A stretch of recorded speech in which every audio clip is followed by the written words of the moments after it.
What's up guys, Shawnthebro here, and in today's episode of the third-person action RPG tutorial series, we are going to be going over ragdolling.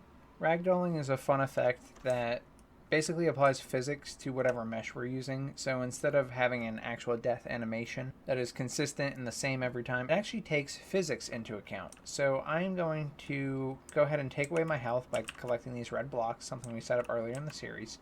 And when I collect this last one and my player dies, then he is going to ragdoll. You can see he kind of just fell over, and he's going all over the place right now because I haven't disabled the ragdoll. I will explain how to do that in a second. But let's see that again.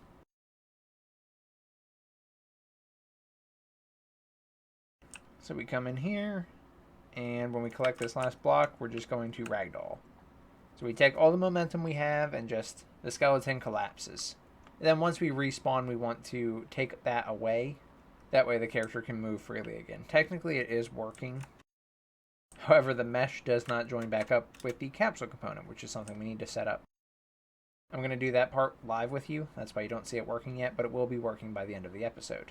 So it's going to be a very simple episode, but a very fun one. Ragdolls can really make a ton of difference in your game, and it's really fun to play around with the effects. This, of course, can be transferred from the character to the enemies, as well as the NPCs and any other skeletal meshes you have. So with that out of the way, we can go ahead and get started. But before we do, if you want to check out the entire series of the third-person action RPG, I'll link you to the playlist right here in the top right corner, so you can check out how we've done things like jumping, our movement and blend spaces, stamina, quests, and more.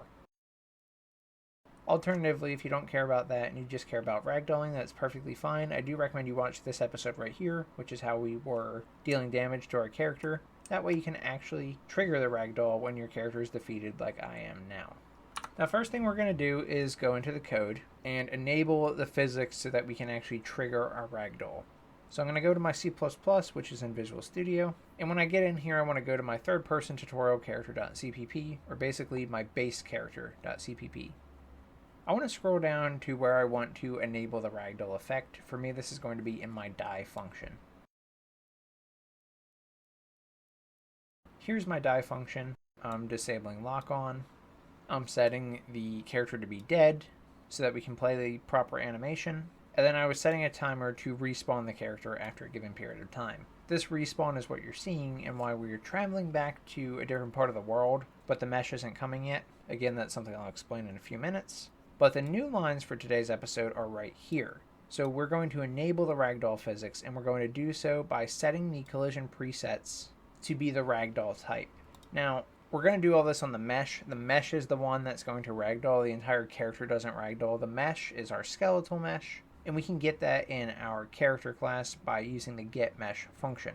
That's not a function we wrote, it just exists within the aCharacter class, so as long as we're a child of the aCharacter class, we can use it. We're going to use getMesh, set collision profile name.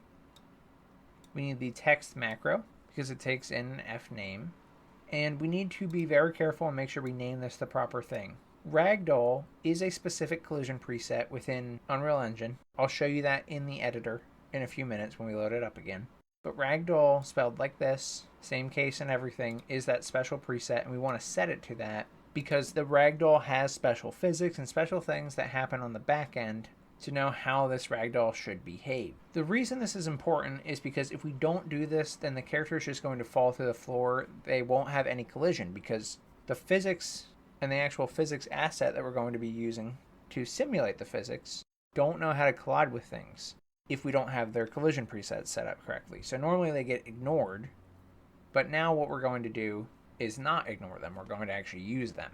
Now after we do this, we also want to set simulate physics to be true. So getMesh, set simulate physics to be true.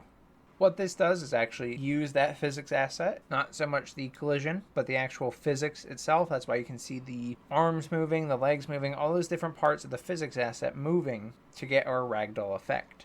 So this is enabling the ragdoll physics. Now when we respawn, I want to disable them.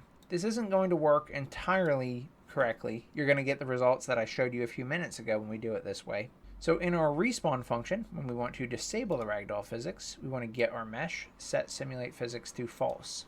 I'm doing this before setting the collision profile because I want them to stop simulating physics before we re-enable their collision to the regular value. That way we don't get stuck in the wall and a few other things that could happen if this order is incorrect. Afterward, we are going to get our mesh and set the collision profile name back to the default, which for me was character mesh. Since we are doing this in the code, you can go into your character blueprint and see the default value. I'll show you what that is. I'll show you how to see that in just a minute when we're back in the editor. But yours is likely the same unless you went out of your way to change it, and that's just character mesh. Then in the respawn, I'm doing everything else like normal, so I'm setting their actor location back to the spawn location, not marking them as dead anymore, so on and so forth. Now let's go back into the engine. Alright, the editor is back open. So now what we want to do is go to our character blueprint. For me, it's base character EP.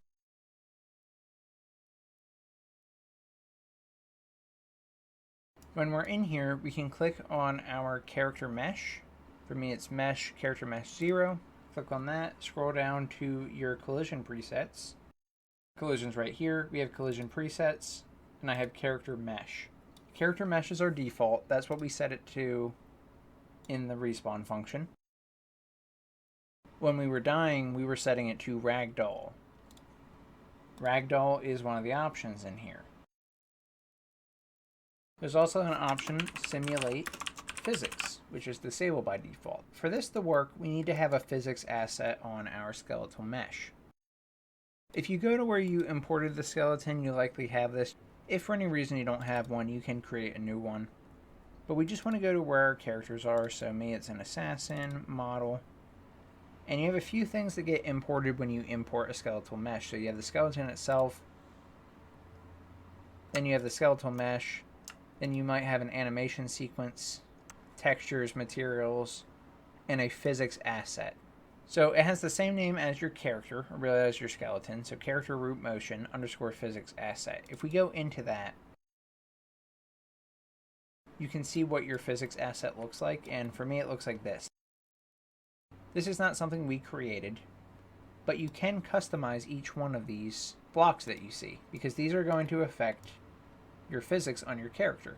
You can definitely see that some of these are a little bit bigger than what you would expect, especially with the arms. So you can click on any one of these and move them, rotate them, or scale them. So for example, I can say, nope, this is a little bit too big. I want to scale this and make your physics asset look like that. And you can see it stays. So you might want to make these a little bit nicer, a little bit closer to reality. Same with like this area here. It's a little too thick. Same with the legs are a little too thick. There are times you wouldn't want to match with the character directly. You just need to play around with this until you figure out what you want for your physics asset. If we play this again, you'll notice that it is different now. So if we go and Ragdoll, you might not notice anything different necessarily because it's kind of randomized, but it will be different. If you really want to test it, make sure this is working, then you can blow something up, make it huge, like this. Now save it and run again, and then we can go and test it in here. And you can see it's different. This one is very noticeable. So you want to play around with your physics assets and make sure you get it feeling the way that you would expect in your game. Now additionally, you don't have to play the game every time to test it. There's an option here with this little arrow. If you're in UE5, it looks like this. If you're in UE4, I believe it just says simulate right here. But if not, it's in a very similar area. And you should see simulate or simulate physics. You can also change a few different settings about it. But if you press simulate, you will see your physics asset actually simulate. And so you can test it right here. And this is an accurate representation of what you'll have in the game. Then you can toggle it again to disable it. So if you make your change in here, like I had just done, and test to simulate, you'll see the result right here. So there we go. I'll undo this.